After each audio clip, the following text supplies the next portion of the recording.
Hello friend. तो आप सबका बहुत बहुत स्वागत है टीआर स्टडी पॉइंट पर। आज हम लोग पढ़ने वाले हैं बहुपद के बारे में, जिसे इंग्लिश में पॉलिनोमियल कहते हैं और हिंदी में बहुपद कहते हैं। बहुपद क्या होता है, बहुपद को कैसे पहचानेंगे, बहुपद के कितने टाइप्स होते हैं, बहुपद का क्या शून्यांक होता है, बहुपद की क्या घात होती है और क्या क्या उनके ग्राफ्स हम लोग ड्रॉ कर सकते हैं, किस टाइप्स के ग्राफ्स ड्रॉ कर सकते हैं, उन टॉपिक्स पर आज हम चर्चा करने वाले बच्चों। ठीक है, तो चलते हैं फ्रेंड्स सीधे बोर्ड की तरफ, है ना। कहते हैं कि बहुपद क्या होता है। बहुपद यानी इंग्लिश में इसे हम क्या कहते हैं, पोलिनोमियल कहते हैं। क्या कहते हैं, पोलिनोमियल्स कहते हैं। ठीक है, पोलिनोमियल्स। ठीक, पोलिनोमियल्स यानी ये बहुपद जो है आपका टू वर्ड से मिलकर के बना है। ठीक है, एक आपका पोली, पोली दैट मीन्स क्या होता है, इसका मतलब होता है, पोली का माने होता है बहुत। पोली का क्या मतलब होता है, बहुत। यानी बहु का मतलब भी क्या होता है, बहुत होता है। यानी बहु माने क्या होता है, बहु का मतलब होता है, बहु माने बहुत सारा। बहु माने क्या होता है, बहुत सारा। ठीक है, बहुत। और पद का माने तो आप जानते ही, यानी पद कोई भी, यानी जिसे इंग्लिश में क्या बोलते हैं, टर्म बोलते हैं। ठीक है बच्चों, दोस्तों, तो क्या कहते हैं, बहुपद यानी बहु और पद से मिलकर के क्या बना है, बहुपद बना है। यानी बहुपद किसे कहेंगे हम लोग, आप इसके बारे में जानना चाहते हैं। ठीक है, तो बहुपद में क्या होता है, दो चीज होती है। ठीक है, बहुपद में क्या होती है, दो चीज होती है, याद रखना। बहुपद में दो चीज होती है। बहुपद जो ये होता है, इसमें हम लोग दो चीज के बारे में पढ़ेंगे। फर्स्ट ऑफ ऑल क्या होगा, पहला जो होता है आपका होता है चर, जिसके बारे में बच्चों आप लोग जानकारी प्राप्त कर चुके हैं क्लास 6 या 7 या 8 क्लास में या 9 क्लास में आप लोग पढ़ चुके हैं चर के बारे में। और दूसरा क्या होता है, अचर।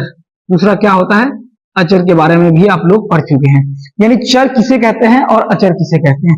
अगर चर की बात करें हम, अगर हम चर की बात करें, चर क्या होता है, जैसे X comma Y comma Z dot dot dot dot etcetera. यानी ए बी सी डी क ख एनी लेटर्स, किसी भी लेटर्स को हम क्या कहेंगे, जिसका क्या हो, जिसका मतलब कि वैल्यू वेरी करे, इसी को हम लोग चर को, इसी चर को इंग्लिश में क्या कहते हैं, वेरिएबल कहते हैं। क्या कहते हैं, वेरिएबल। क्या कहा जाता है इसको, वेरिएबल। और वेरिएबल का मतलब होता है, वेरिएबल वेरी से बना है। वेरी का मतलब बदलना, किसी भी चीज का कोई भी क्या कहते हैं कि नंबर्स का बदलना ही क्या कहते हैं, वेरी कहते हैं। तो वेरी से बना है वेरिएबल। ठीक है, और उसी को हिंदी में चर कहते हैं। और ये आपका हिंदी में, इसको इंग्लिश में क्या कहते हैं, नन वेरिएबल बोलते हैं। क्या बोलते हैं, नन वेरिएबल। नन वेरिएबल या नन वेरिएबल या कांस्टेंट कहते हैं। क्या कहते हैं बच्चों, कांस्टेंट कहा जाता है। इसे क्या कहा जाता है, कांस्टेंट, जिसका वैल्यू कभी भी नहीं बदलता है, जिसका वैल्यू कभी भी नहीं बदलता है। तो X Y Z A B C D क ख को क्या कहा जाता है, चर कहा जाता है। और अचर की बात करें, अगर हम इसकी बात करें, अचर की बात करें, तो अचर क्या होता है, यानी नन वेरिएबल। जैसे 5, 2, -3, -4 dot dot dot dot etcetera. ठीक है, इन्हें हम क्या कहेंगे, अचर कहेंगे। यानी जिनका वैल्यू आप 5 के जगह का कोई दूसरा डिजिट या कोई दूसरा नंबर रख सकते हैं, नहीं रख सकते हैं, लेकिन हम एक्स वाई जेड के जगह में, प्लेस में हम किसी भी नंबर्स को रख सकते हैं। ठीक है, इसलिए जिसका मान नहीं बदलता है उसे चर कहते हैं, और जिसका मान बदलता है उसे चर कहते हैं, और जिसका मान कभी नहीं बदलता है उसे अचर कहा जाता है। ठीक है, और बात हुई, अब इसके बाद हम लोग पढ़ेंगे अलजेब्रिक टर्म्स के बारे में। किसके बारे में पढ़ेंगे, अलजेब्रिक टर्म्स। अलजेब्रिक टर्म्स, जिसके हिंदी में बीज गणितीय पद कहा जाता है। क्या कहा जाता है, बीज गणितीय पद। बीज गणितीय पद कहा जाता है। यानी अलजेब्रिक टर्म्स किसे कहते हैं, वैसे टर्म्स, वैसे पद जो के एक चर और अचर का प्रोडक्ट हो। क्या हो, जो एक चर और अचर का प्रोडक्ट हो, उसे हम क्या कहते हैं, अलजेब्रिक टर्म्स कहते हैं। सपोज जैसे एग्जांपल के तौर पर हम लोग लिख सकते हैं, यानी चर और अचर का प्रोडक्ट, चर और अचर के गुणनफल को, के गुणनफल को क्या कहते हैं, बीजीय पद कहा जाता है। क्या कहा जाता है, बीज गणितीय पद। बीज गणितीय बीजगणितीय पद कहते हैं। क्या कहते हैं? बीजगणितीय पद कहते हैं। ठीक है फ्रेंड्स, यानी चर और अचर के गुणनफल को बीजगणितीय पद कहते हैं। अब बीजगणितीय पद क्या होता है? यानी बीजगणितीय पद जो होता है, बीजगणितीय पद क्या होता है?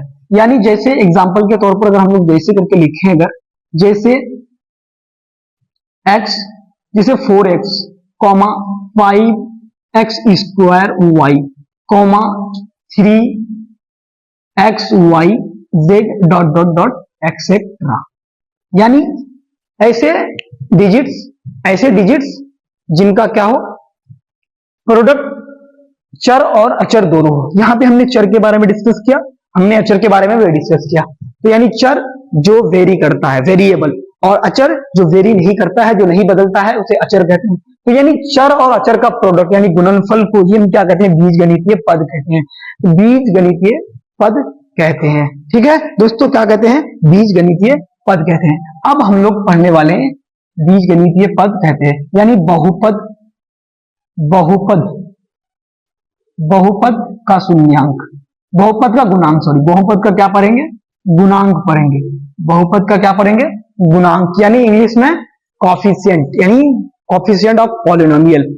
बहुपद का गुणांक कहते हैं। ठीक है, क्या कहते हैं?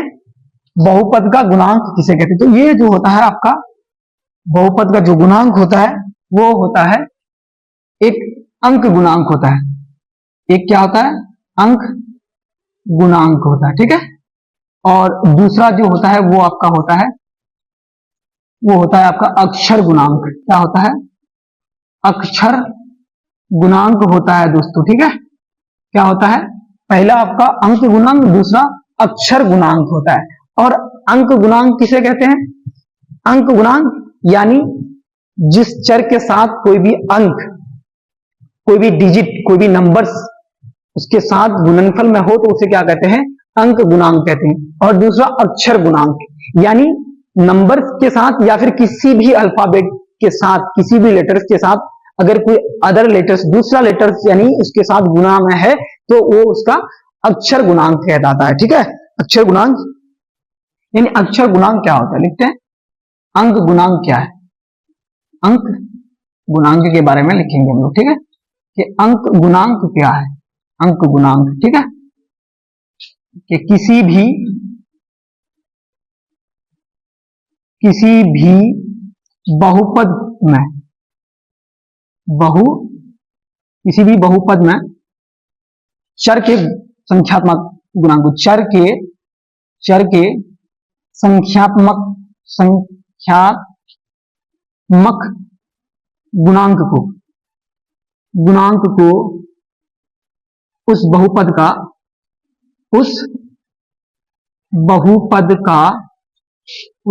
का अंक गुणांक कहते हैं। क्या कहते हैं? अंक गुणांक कहते हैं। ठीक है फ्रेंड्स, क्या कहते हैं? कि किसी भी बहुपद में चर के संख्यात्मक गुणांक को उस बहुपद का अंक गुणांक कहते हैं। अब अंक गुणांक क्या होता है? यानी जैसे एग्जाम्पल के तौर पर हम लोग लिखेंगे जैसे करके, जिसे एग्जाम्पली ग्रेशिया भी कहा जाता है, एग्जाम्पली ग्रेशिया भी कहा जाता है। ठीक है, एग्जाम्पली ग्रेशिया भी कहा जाता है। सपोज 5x क्यूब, यहां पे x क्यूब का गुणांक कौन है? x क्यूब का गुणांक 5 है। ठीक है, जैसे 4x प्लस 2, सॉरी 4x मान लेते हैं। तो यहां पे 4x में x का गुणांक, 4x में x का गुणांक, 4x में x का गुणांक क्या है? 4 है। ठीक है, आपको बात समझ में आ रही है? यानी नंबर्स, यानी अंक गुणांक, यानी जिसमें क्या हो, नंबर्स और यानी चर और अचर मौजूद हो और उनमें जो है उसका एक्स क्यूब का, यहाँ पे एक्स क्यूब का गुणांक 5 है, एक्स का गुणांक 4 है। ठीक है, उसी तरह से आप हम लोग अक्षर गुणांक के बारे में जानेंगे। अक्षर गुणांक क्या होता है? अक्षर गुणांक क्या होता है? अक्षर गुणांक क्या होता है? अक्षर गुणांक क्या होता है? यानी जब किसी बहुपद में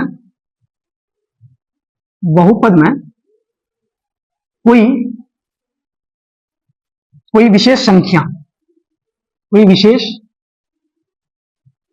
कोई विशेष नहीं कहते हैं, कोई संख्या ना हो, कोई संख्या ना हो, अक्षर गुणांक कहलाता है। क्या कहलाता है? अक्षर गुणांक कहलाता है। क्या कहलाता है बच्चों?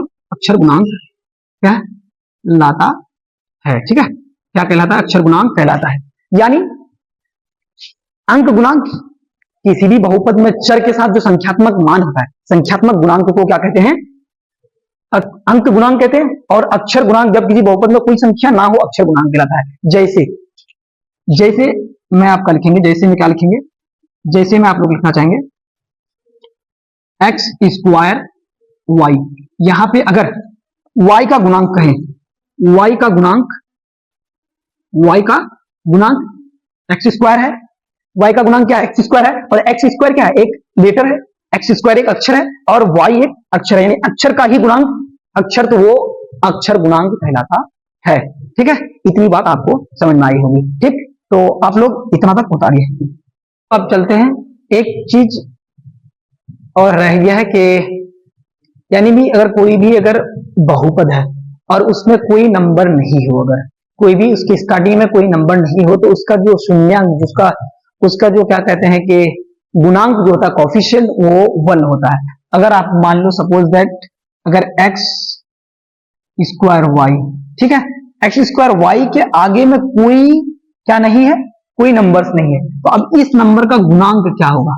एक्स स्क्वायर वाई में कोई नंबर्स नहीं है, तो इसका गुणांक क्या होगा? तो इसका गुणांक जो हो जाएगा 1 हो जाएगा। ठीक है, इसका गुणांक क्या हो जाएगा? 1 हो जाएगा। ठीक, उसी तरह से अगर माइनस एक्स कॉमा वाई ऐसा अगर दिया हो, इसका गुणांक क्या होगा? क्योंकि इसमें भी कोई नंबर नहीं है, इसका भी गुणांक क्या हो जाएगा? 1 हो जाएगा। लेकिन 1 तो होगा, लेकिन इसके सामने में क्या साइन माइनस है, तो माइनस लगा देंगे। ठीक है, तो जब भी किसी भी नंबर के अगर सामने किसी भी अगर क्या कहते हैं कि टर्म के सामने अगर नंबर्स नहीं हो, स्टार्टिंग में नंबर ना हो, तो उसका गुणांक क्या होता है? 1 हो जाता है। कितना हो जाता है? 1 हो जाता है। अगर नेगेटिव है तो माइनस है तो माइनस लगा देंगे, और प्लस है तो प्लस लगा देंगे। ठीक है, तो अब चलते हैं आगे की तरफ। क्या करेंगे? आगे की तरफ अब पढ़ेंगे पद का घात। क्या पढ़ने वाले हम लोग? पद का घात। पद के घात के बारे में हम लोग डिस्कस करने वाले हैं, यानी degree of a polynomial, degree of a polynomial, degree of a polynomial. ठीक है, डिग्री ऑफ अ पोलिनोमियल यानी पोलिनोमियल यानी डिग्री, यानी पद की घात किसे कहते हैं? किसी भी क्या कहते हैं? किसी पद के सभी चर के घातांकों के योगफल को क्या कहते हैं? पद की घात कहते हैं। अब देखिए, यानी अगर हमने एग्जांपल के तौर पर लिया 5x square Y square Z, ये एक टर्म है यानी पद है, और ये कैसा पद है? ये एक अलजेब्रिक टर्म्स यानी बीजगणितीय पद है, बीजगणितीय पद है। अब इस पद का घात क्या है? यानी डिग्री ऑफ अ पोलिनोमियल। इस पद की घात जो है वो आपका क्या हो जाएगा? जितने भी यानी वेरिएबल है, चर मान पर जो भी घात है, उनके घात को हमको क्या कर देना है? ऐड करना है, प्लस करना है। जैसे x का घात कितना है? तो 2 है, 2 लिख देंगे। y का पावर कितना है यानी घात कितना है? 2 है, तो प्लस 2 कर देंगे। और z का घात कितना है? कुछ नहीं है, तो 1 है, प्लस कर देंगे। इक्वल टू निकल जाएगा आपका 5। यानी इस टर्म का जो है घात कितना निकल गया? वो आपका 5 निकल गया। कितना निकल गया? 5 निकल गया। कितना निकल गया? ये 5 इस पद का घात हो गया। उसी तरह से एग्जांपल पे लेंगे 4x y क्यूब z पर पावर 3, इस पद की घात क्या होगी?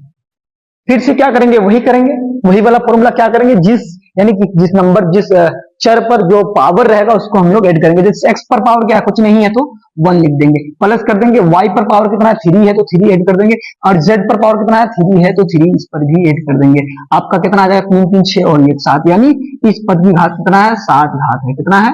इसकी घात कितना है? 7 है। ठीक है फ्रेंड्स, इसकी घात कितना है? 7 है। अब हम लोग अगला टॉपिक हम लोग का है बहुपद की घात। बहुपद की घात किसकी घात? बहुपद की घात। इसकी घात बहुपद की घात। बहुपद, सॉरी यहाँ पे क्या लिखना था हमें, यहाँ पे लिखना था हमें, क्या लिखना था, सॉरी यहाँ पे हमें लिखना था बहुपद नहीं, टर्म लिखेंगे, टर्म है ना, ऑफ ए टर्म्स, पद का घात ना ऑफ ए टर्म है ना, और यहाँ पे लिखेंगे degree of A polynomial, degree of a polynomial है ना, डिग्री ऑफ अ पोलिनोमियल, यानी पोलिनोमियल बहुपद की घात क्या है, बहुपद की घात क्या कहते हैं, चर के उच्चतम घात को बहुपद की घात कहते हैं, इसे क्या कहते हैं बच्चों, चर के अधिकतम घात उच्चतम घात को बहुपद की घात कहते हैं। अब एग्जांपल यानी चर के अधिकतम घात, चर के अधिकतम घात को, चर के अधिकतम घात को, चर के अधिकतम घात को, अधिकतम घात बहुपद की घात कहलाती है, घात बहुपद की घात कहलाती है ना, बहुपद की घात कहलाती है ना, घात क्या है, लाती है, ठीक है, क्या है, चर के अधिकतम घात बहुपद की घात कहलाती है, यानी वेरिएबल टर्म, जैसे अब एग्जाम्पली ग्रेसिया लेते हैं हम लोग, एग्जाम्पली ग्रेसिया में हम लोग क्या लिखेंगे, एग्जाम्पली ग्रेसिया में हम लोग लिखेंगे कि 5x पर power 6 minus 7x cube plus 7x minus 3, तो इस पूरे टर्म में ये एक तरह का क्या है, एक बहुपद है, और इस बहुपद का हमें क्या निकालना है, क्या निकालना है हमें इस बहुपद का, इस बहुपद का हमें क्या निकालना है, घात निकालना है कि बहुपद की घात क्या है, इसका सबसे बड़ा पावर कौन सा है, आप देख रहे हैं एक्स क्यूब है, एक्स पर पावर कुछ नहीं है तो 1 है, और एक्स पर पावर 6 है, ये मैंने बताया कि चर के अधिकतम घात को, चर के अधिकतम घात बहुपद की घात कहलाती है, यानी चर का जो अधिकतम घात होता है, यानी उच्चतम घात होता है, उसको बहुपद का घात कहते हैं। अब इस बहुपद में हम देखेंगे कि ये बहुपद में सबसे ज्यादा पावर किसका है, तो सबसे ज्यादा पावर इसका है, इसकी घात कितना हो जाएगा, आपका घात कितना हो जाएगा, 6 हो जाएगा, कितना हो जाएगा आपका घात, 6 हो जाएगा, ठीक है, इसका घात कितना हो जाएगा, 6 हो जाएगा, ठीक।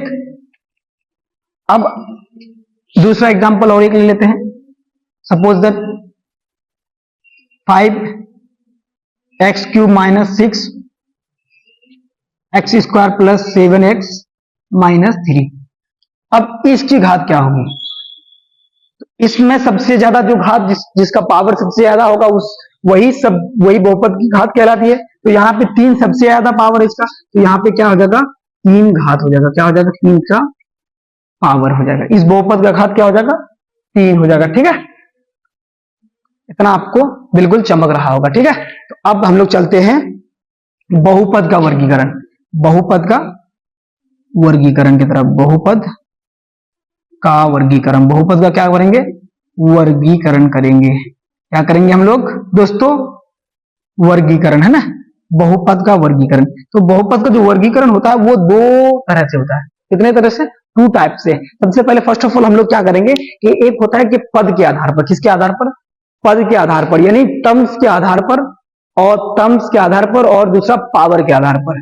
पहला क्या होता है, टर्म्स के आधार पर, पहला क्या होता है, टर्म्स के आधार पर लिखेंगे, पहला जो होता है वो आपका होता है पद की संख्या के आधार पर, पद की संख्या के आधार पर, ठीक है, संख्या के आधार पर, संख्या के आधार पर। और दूसरा जो होता है वो होता है आपका चर के घात के आधार पर, चर के घात के आधार पर, घात के आधार पर, है ना, ठीक है, पहला पद की संख्या के आधार पर, दूसरा चर के घात के आधार पर।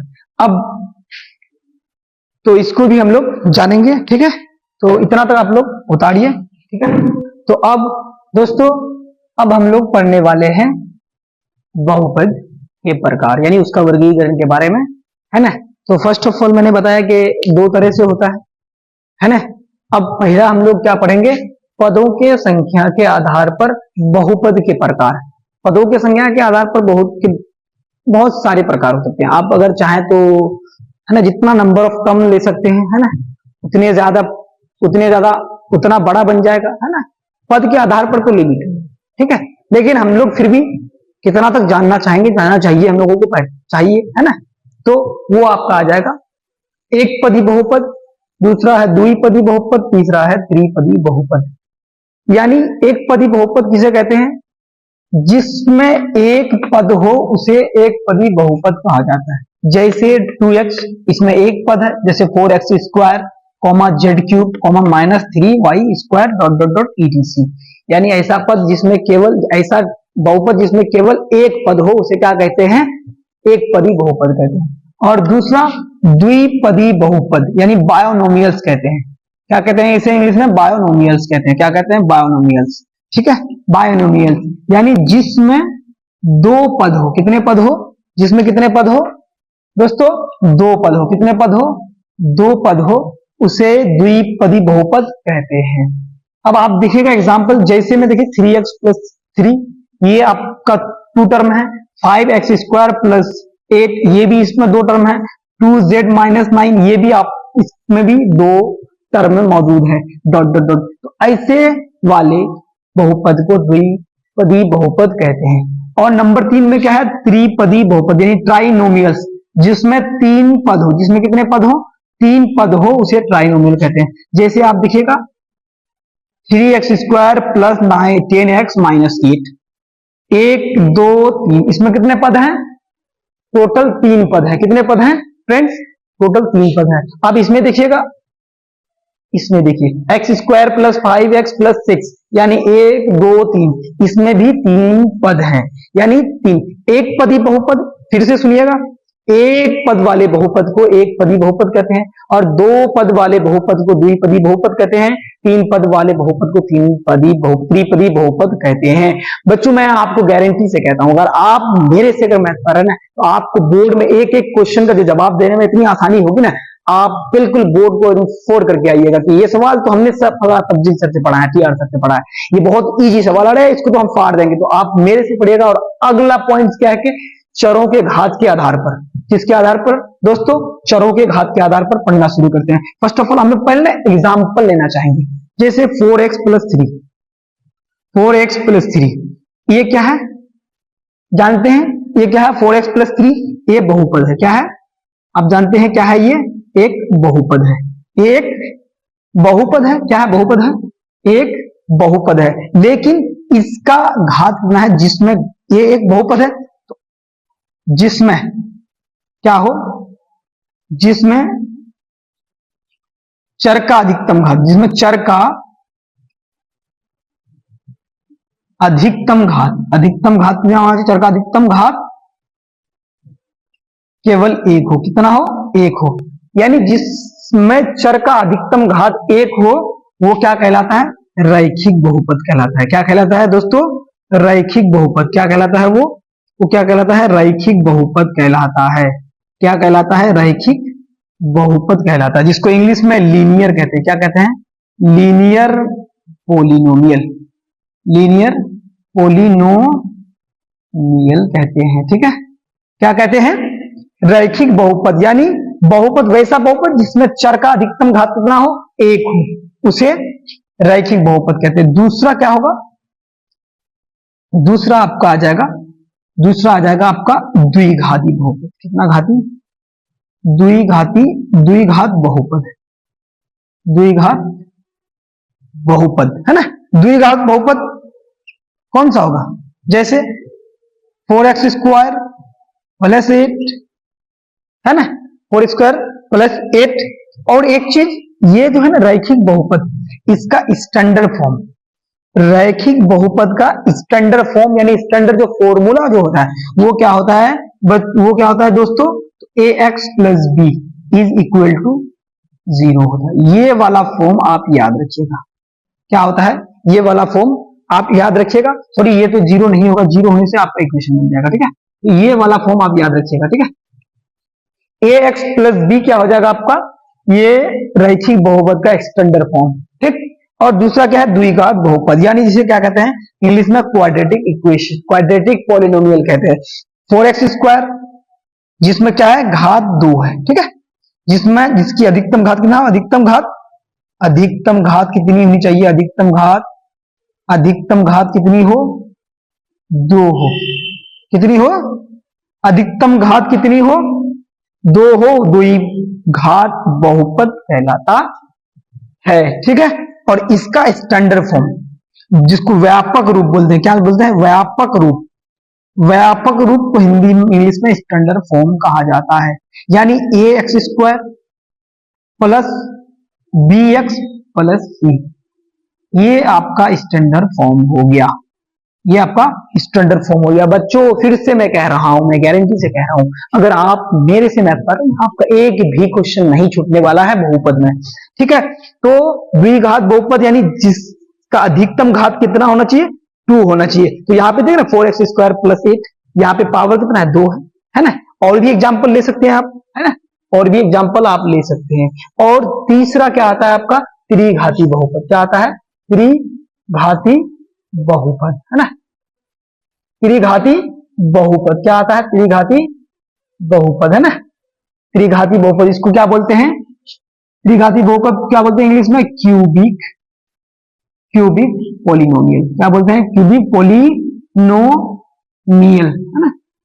इसमें क्या होता है, इसकी अधिकतम घात कितनी होनी चाहिए, इसकी अधिकतम घात जो है ना, अधिकतम घात कितनी होगी, अधिकतम घात, जिसकी अधिकतम घात 3 हो, कितनी हो, 3 हो, वो क्या कहलाएगा, त्रिघाती बहुपद कहलाएगा। क्या कहलाएगा वो दोस्तों, त्रिघाती बहुपद कहलाएगा जिसका अधिकतम घात 3 हो, है ना, जिसका अधिकतम घात कितना हो, 3 हो। जैसे करके एग्जाम्पल के तौर पर आप लिख सकते हैं x cube plus 3x square minus 6x plus 4।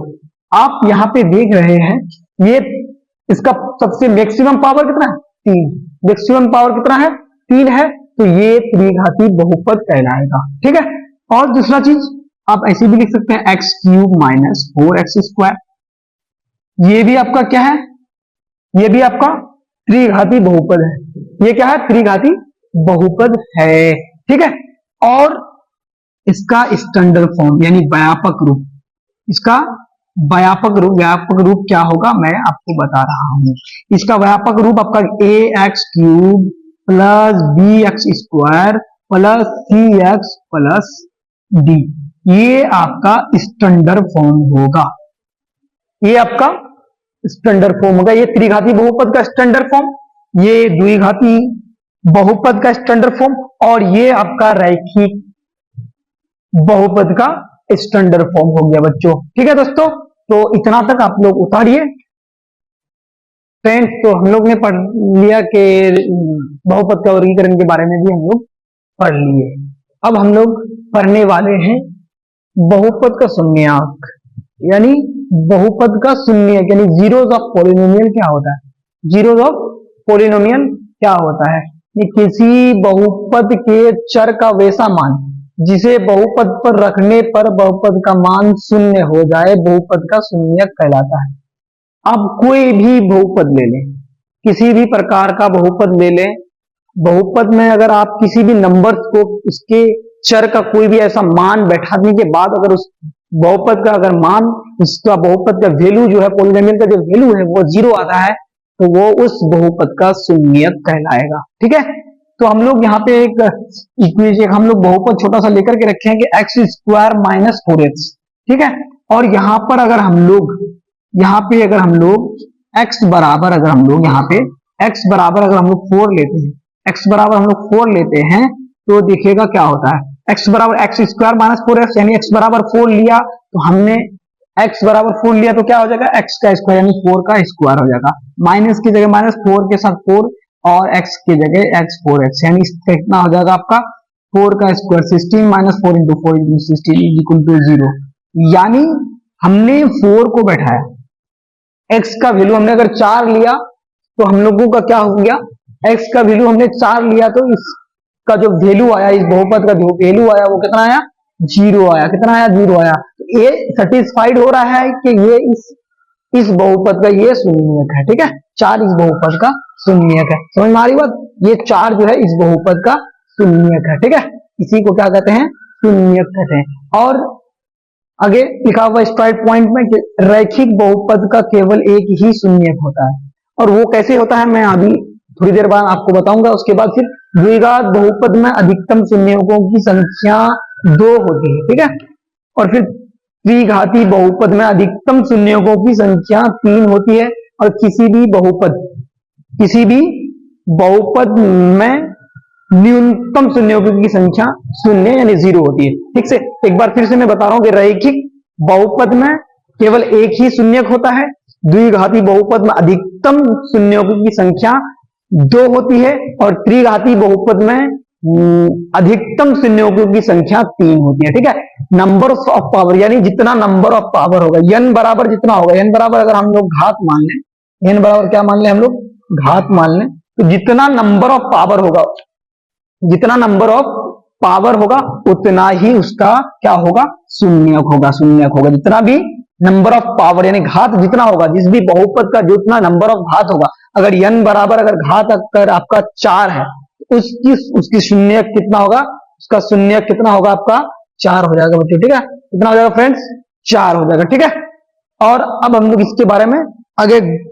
एक इक्वेशन के बारे में हम लोग बात करते हैं। ठीक है, इसके बारे में इक्वेशन के बारे में बात करेंगे। कुछ इक्वेशन से हम लोग शून्यक निकालने की कोशिश करेंगे। आप लोग इसको उतार लें, है ना, वीडियो को पॉज करके। ठीक, तो हम लोग चलते हैं कुछ इक्वेशन के बारे में कि कहां से कौन इक्वेशन आता है।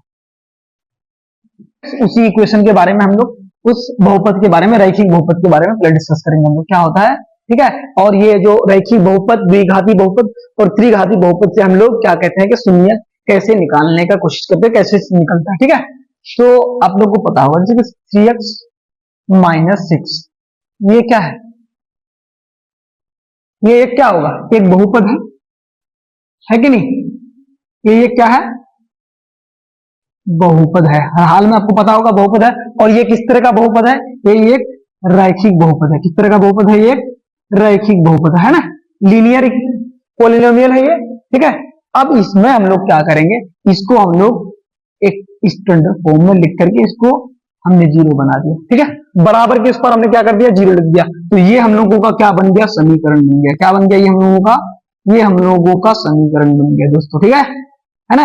इससे पहले अगर 0 ना लगा हुआ रहे तो इसे क्या कहते हैं हम लोग, 0 ना लगा हुआ रहे तो बहुपद, और 0 लगाने के बाद ये क्या बन जाता है, समीकरण बन जाता है। अब इसी समीकरण को हम लोग सॉल्व करने वाले हैं। ठीक है, इसी समीकरण को हम लोग सॉल्व करने वाले हैं। हम लोग क्या करते हैं, हम लोग सिंपली बचपन से पढ़ते आए हैं कि अगर माइनस हो तो इस पार प्लस हो जाएगा, ये माइनस में तो उस पार प्लस में चले जाएगा, और ये 3 × 3 3 × 2 6।